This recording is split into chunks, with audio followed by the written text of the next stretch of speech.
at this. Look at this. Look what's going on. What's up, guys? How you doing? It's Henry at Motors and Blowers. You guys remember Sean? Sean was the guy that bought the LT1000 hauler, right? Almost a year ago. And so he donated to the Lindenhurst High School. As you guys all know, I did a couple of videos on that transaction. And then lately, it hasn't been running well. And so it probably needs a carb clean. So, or a carb replacement. We don't know yet. Dead battery, and he's bringing it over so that I could take a look at it. So that's what we're doing. What about you, Erica? That's a no. All right, Sean. So tell me what's going on, man. Explain to the camera what you're doing here with that thing. Okay, They want a synopsis. One, it won't hold a charge. So I'm pretty sure I got a dead battery. Yeah. Didn't make it through the winter. And then two, when I went to run it after the winter, cleared out the fuel tank, cleared out the fuel line, put in a gas off switch, a new fuel filter, and it's pulsating like crazy. Like surging, like. Oh yeah, very much so. Right? And it won't stay running. It'll run for a few seconds and then it just dies. So prior to you putting the shutoff on there in the filter, did it run right? It did, but it sucked up some red, really fine powdery stuff into the gas lines. Yeah? Yeah, when I went to put the gas shutoff on, all this red stuff started coming out, and I was like, oh, I had to. And when I looked in the tank, there was a bunch of red stuff at the bottom of the tank. Stuff at the bottom of the tank? Could have been bad gas. That's weird, huh? It was very weird. Huh. Could have been bad gas. I have a battery that I got from Walmart, but I'm pretty sure they gave me the wrong battery. Really? Let me see.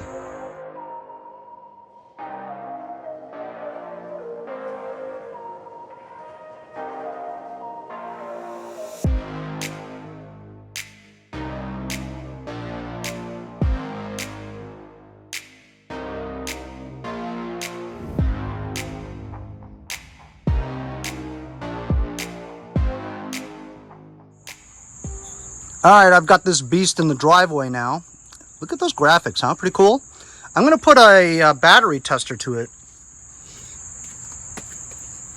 All right, I got this battery analyzer on it. See if it has any juice enough for it to at least analyze. Sometimes it's completely dead. You're not going to get anything. Ooh, got a readout. It's got 9 volts right now.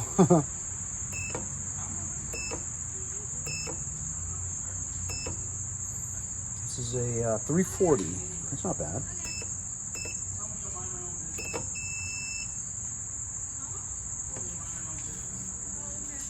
This battery is Dunsky. I was afraid you were going to say that. It is at 0 health and it's 0 charged. It says charge and retest, which is what I'm going to do. I'm gonna put a trickle charger on it. All right, I got my Top Done Tornado charger on there, and we'll trickle charge this overnight, see what kind of juice we got in the morning, and then we could troubleshoot what's wrong with it. See you guys later. Pretty impressive.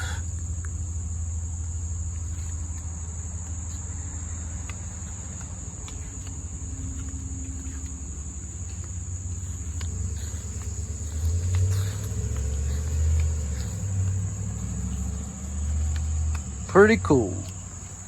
I even forget what kind of engine this is. Oh, Kohler Command. Said something about red stuff and gas. It looks okay to me now. It's all in the carburetor. Whatever's wrong with it, it's got to be the carburetor. Okay, it's the next day. Hotter than hell today. Battery shows fully charged. Let's put the tester on so we can check out the health of the battery and see if it's fully charged.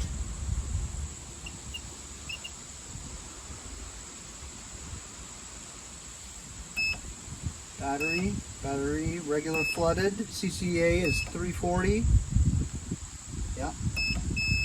Testing. Okay, so the health is 41% and it's fully charged at 100%. What do you think? We should put the desulfator on there to get the health back, but let's try and start it.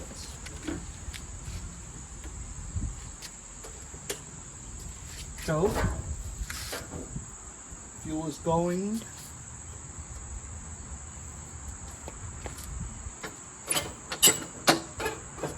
Mark it up.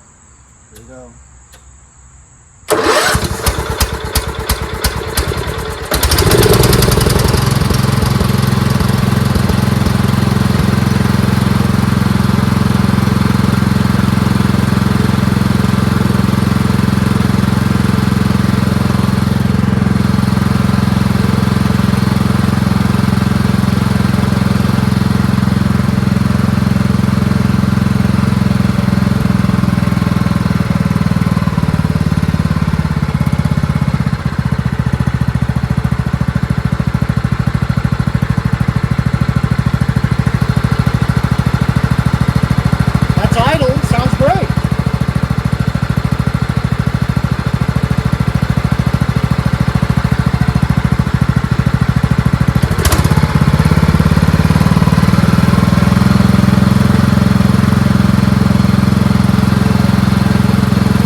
Okay, as you heard, it is surging quite a bit. Not in the beginning, but after it ran for a while and I was messing with the throttle, it is surging quite a bit. Also, it's charging at a very high voltage of 16 volts, which is a little too much actually. But I'll put a desulfator on this battery, and also we're gonna have to crack open that carburetor and check it out. So if you look at the setup over here, this has a voltage regulator. But remember, this engine, I only used the cover for one that had that. The stator should still be the regular one that only gives off about 14 volts. But it has something to do with the revolutions of this engine not being consistent, therefore showing 16. But once we get the engine running smooth, we should take a look at the charging. But it is charging, you know what I mean? Now over here, the fuel problem is that while it's not always apparent, this fuel filter is the kind for fuel pump type fuel deliveries, such as if the gas tank was in the back and it was using a fuel pump to suck it forward, this is the type of fuel pump. But because this is a gravity fed fuel tank, right, it should have a gravity fed fuel filter, not this kind. Also, this fuel shutoff is in the wrong place because the fuel filter needs to grab all the dirt from the gas tank before it gets to the fuel shutoff. Otherwise the fuel shutoff would be all clogged. So we're gonna go ahead and move this fuel shutoff over here and put a gravity fed fuel filter here. Then I'm gonna remove the carburetor, open it up and see what's inside. Remember, Sean said that there was some kind of red powdery substance in the gas tank which created this problem in the first place. Red powdery stuff? That sounds like sabotage to me. When I mean sabotage, you guys know what I mean. Somebody didn't want this tractor to perform well, so they dumped some crap into it. And oil is, well, the engine was just running. It's at the add line, so it may require some more oil. But the gas tank appears to be clean. As Sean said, he did clean it out. And it's full of good gas. Don't see any remnants of any water bubbles on the bottom. Now, while the battery does seem to work, I do want to try to rejuvenate this battery for Sean, because I have had success on bringing back damaged or bad batteries back to life again with the desulfator. And you simply just, when the battery's relatively charged to almost capacity, which this was, you put the desulfator on here. And I don't know how desulfator works, but if you have it on here for several cycles, meaning days and days at a time on a trickle charge, right, it does bring back batteries to health. So remember, today, after just charging it plainly, it showed 41% health. While this is pulsing, probably a day or two, I usually do it for weeks at a time, but we'll see if we improve the health from 41 to a higher level. So I've got a gravity-fed fuel filter here, brand new from my friends over at HIPA. We're going to first block off the fuel so that it doesn't leak out all over the place. Going to disconnect the fuel shutoff over here, and summarily this thing over here.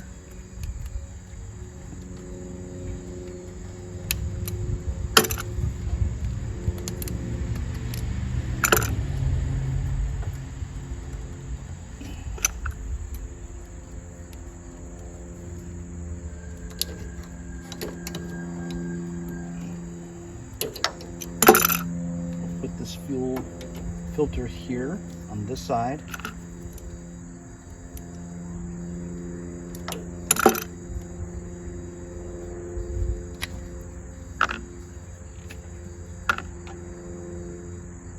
That's right.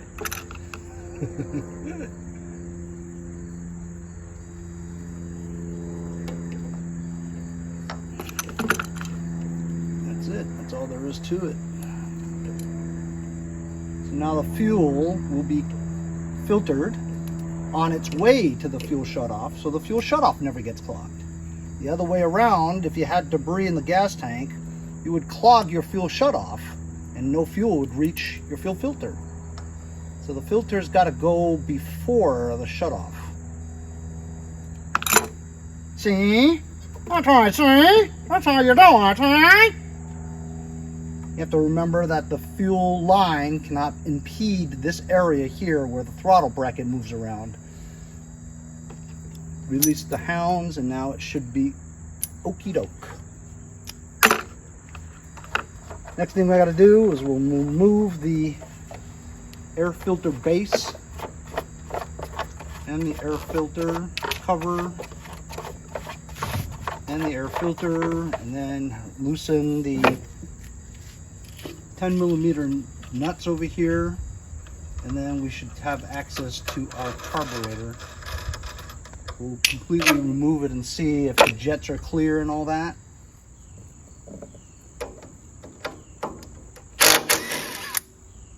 $10mm. Take off the air filter base along with the vent. And here will be the carburetor.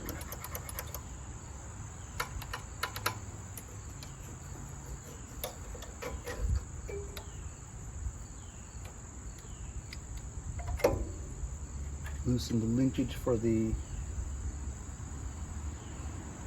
choke lever, choke linkage, and there's the throttle linkage. You should clamp off this fuel so it doesn't drain all the gas.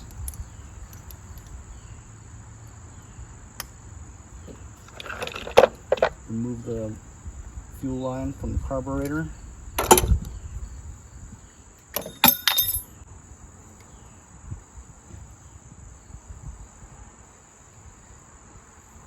Now, how did this get so dirty so fast? It's been less than a year.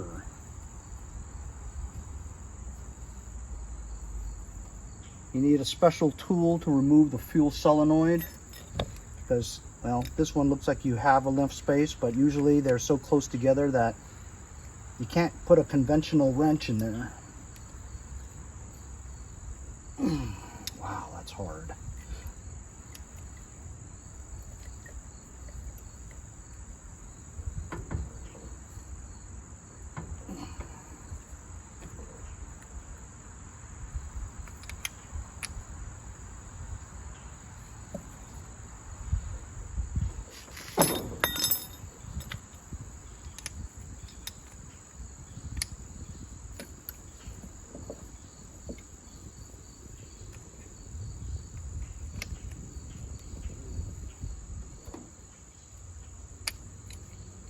But my tool, you get a regular wrench.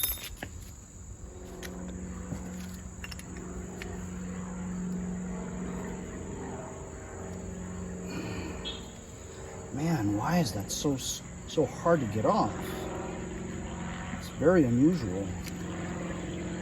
As you can see, I zipped the thing, and this gasket looks kind of icky. This gasket is trashed. Gonna just have to change that. It's a miracle it hasn't been leaking. This can actually go away because we're not using it. Tap it so you don't ruin the gasket.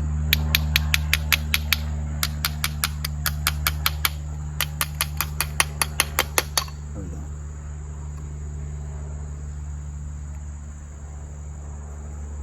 Yeah, it's pretty dirty in there. It's got a lot of sediment and crap in there. I don't know why. Here, look. It's like sand, rocks and stuff, gravel. But I don't see any red powder. You know what? This carburetor is kind of bent inwards that way. I suppose that allows it to be a tight seal. This gasket is kind of yucky too. Look, see, it's just breaking apart like that. I don't know, I think we need a new carburetor. This one's really yucky. Look at the inside. Look at that. Look at the ethanol breakdown over here. This will cause it to not run right. Look, there's a lot of sand. That's really strange, isn't it? There's all kinds of sand and sediment in here. Well, it seemed to run okay.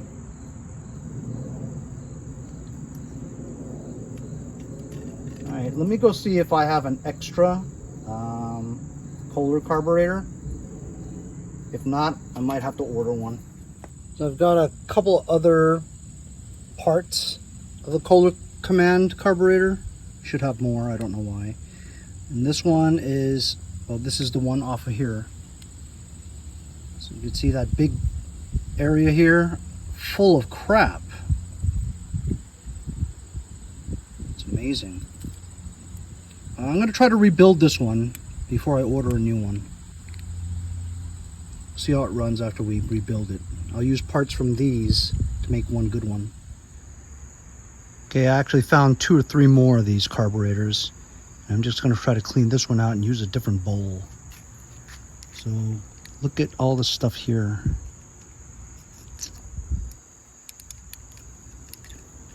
I don't know how it got in there. I'm gonna have to find another gasket for this. I'm using this one because we know it runs, right? The other ones, I don't want to spend time making one if they're not like drilled right. So this one was the original one, and we knew it ran. It just needs to be cleaned.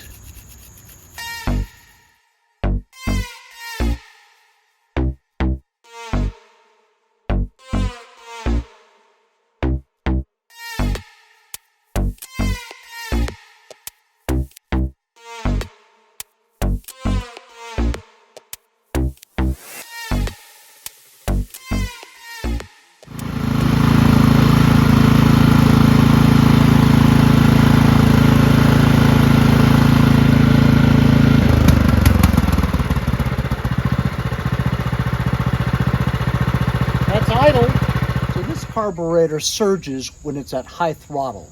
If you're at the highest throttle, it surges, which means that the jets are not big enough to allow the amount of fuel that it's demanding at high throttle. But when you lower it down to about midway to idle, it runs just fine. This is a Walbro. I wanted to use the Walbro carburetors as opposed to the aftermarket Nickies and stuff, because those suck, you know. So the original Walbros are better because they're adjustable. It actually has a air fuel mixture screw on the front part. Some of these newer ones, not Nickies, but some of these newer ones, like this one here, look, there's no adjustment to it. So it either works or it doesn't work. I'd rather be able to adjust it. So I made another one. This is another Walbro. As you can see, it has the fuel mixture screw here. As you can see here, it says Walbro. And I made this one, and this one seems to be good, right? It has a spring-loaded choke flap, has the adjustment, Walbro. When you blow, you can blow. When you flip it upside down to mimic the float seating, you cannot. So I'm just stealing another brand new gasket from this kit that I have. And we're going to swap this one with that one and see if there's any difference. If we don't see a difference and it still surges, I'll probably order another one. But ordering another one means that it's a aftermarket, which is not good. So we'll see what happens. Usually it's, I don't know, sometimes it's the gas, you know. I assume it's good gas, so let's take this one off.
Volvo carburetor is real nice.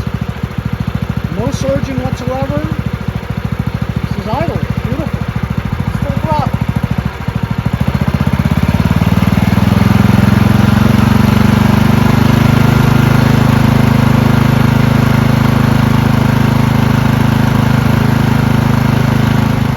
I do want to show you guys something.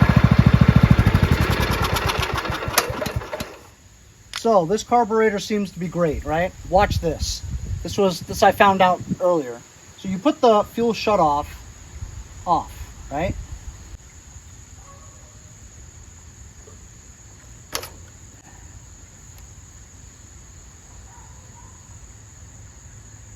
This fuel shutoff doesn't really shut off, has a leak.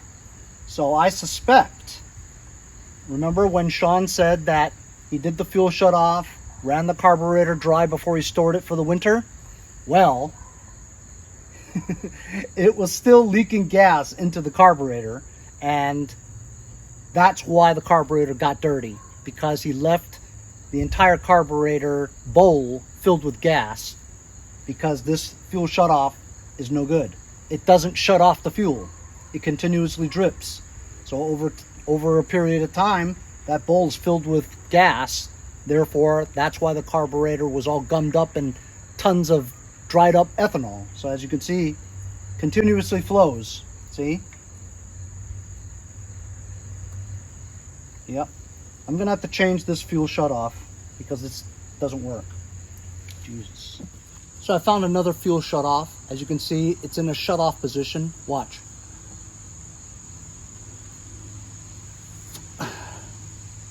Turn it on. Close it. All right. Let's take this one off real quick and see if I can do the same thing with that one.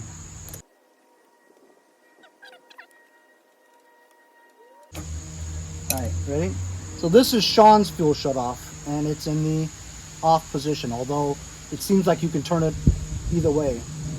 All right, right there. You ready? It completely doesn't work. It is shut off. See? And look, you can blow right through it. It's completely useless. And this is supposed to be open.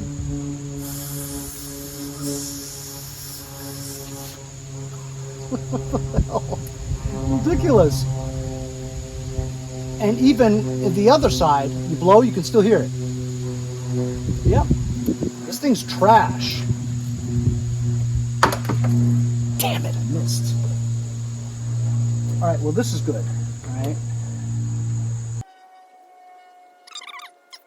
If I was Sean, I'd go get my $2 back. All right, so now we got a good fuel shut off. We've got a gravity fed fuel filter going into the second rebuilt Walbro carburetor with adjustment. And after running it and all that, fuel flowing, it is not leaking. So we are good to go, man. That took a few hours. Only because I was building carburetors and cleaning them, you know what I mean? But yeah, you know, I told Sean that I wouldn't charge him a lot of money because, you know, everybody's a little short on cash these days. But I did spend a couple hours on here. I'll probably just honor what I told him I was gonna honor. It was fun too, you know. We discovered that that was the wrong fuel filter. Wrong fuel filter for the gravity fed type, right? This is still, I guess, okay.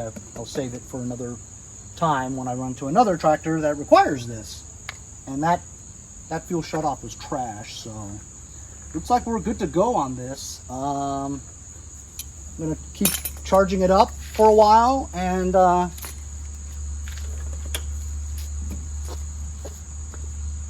see if we can get that battery back to normal.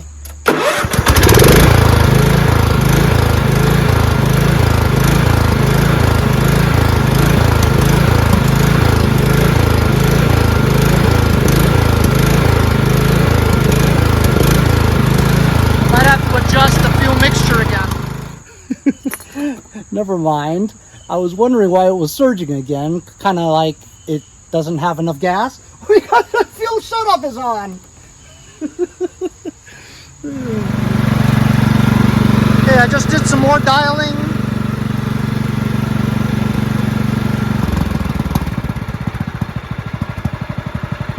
That's idle right there. Full throttle.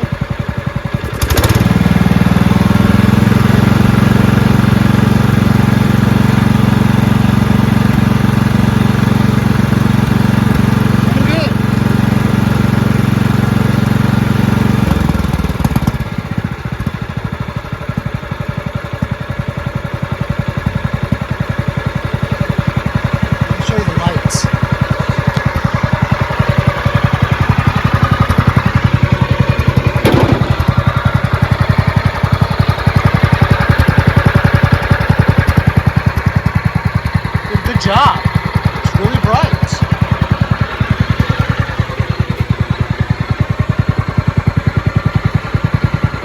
It's very impressive. I like it. It's very bright. Probably drains a lot of battery too. Maybe not. They're LEDs. Purring like a kitten.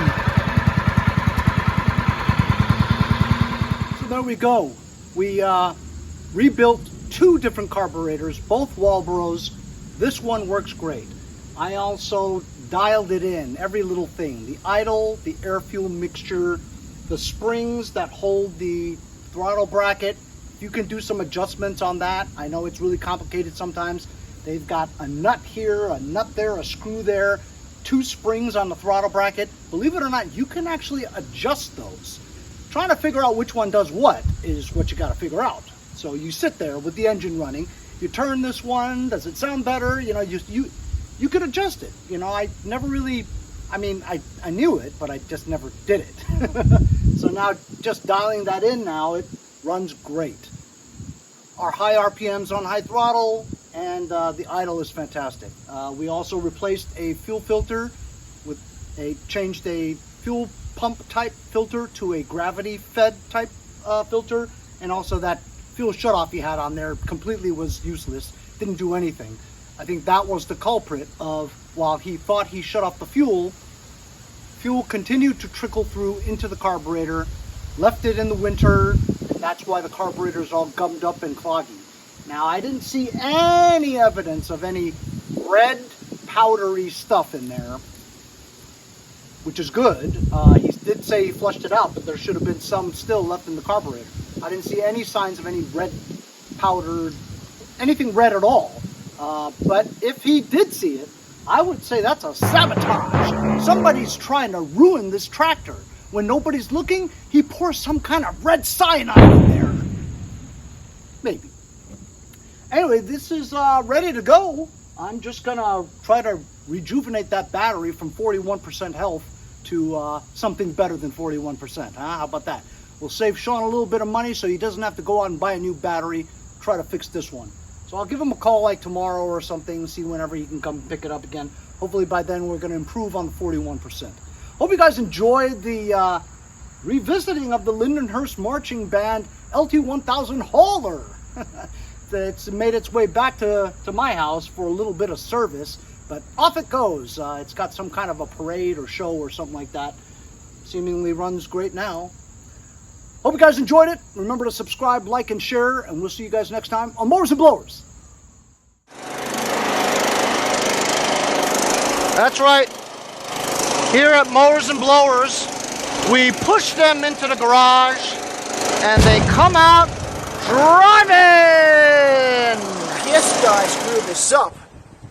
I'm gonna See you guys next time on Mowers and Blowers.